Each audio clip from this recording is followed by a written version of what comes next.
மக்களே, எல்லா ஊர்லேயும் பார்த்தீங்கன்னா மழை வெளுத்து வாங்கிட்டு இருக்குங்க. அதே மாதிரி சென்னையிலேயும் அப்படி தான். இந்த கொளுத்துற மலையிலையும் பாப்பா வந்துட்டு ரொம்ப கடமை உணர்ச்சியோட ஸ்கூலுக்கு வந்து கிளம்பி போயாச்சு.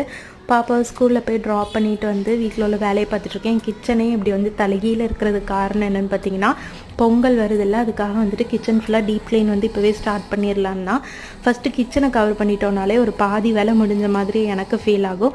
ஸோ நைட்டே எல்லா பாத்திரத்தையும் கழுவி வச்சுட்டேன். காலையில் வெயில் அடிக்கும், வெயிலில் காய வச்சு நம்ம எடுத்து வச்சிடலான்னு. ஆனால் ஏன் நேரம் மழை வந்து வெளியே கொளுத்திட்டு இருக்கு. அதனால் வீட்டுக்குள்ளேயே ஓரளவு காஞ்ச பாத்திரத்தெல்லாம் எடுத்து நீட்டாக தொடச்சிட்டு அடிக்கிட்டேங்க. இந்த ஸ்டாண்ட் வந்து பார்த்திங்கன்னா நான் மீஷோவில் தான் 1000 ருபீஸ்க்கு வாங்கியிருக்கேன். நான் மாடுலர் கிச்சனுக்குலாம் இது வந்து ஒரு சூப்பர் சொல்யூஷனாக இருக்கும். நிறைய பாத்திரங்கள் வந்து பிடிக்குது. ரொம்பவே சூப்பராக ஸ்டர்டியாக நல்லாவே இருக்குது.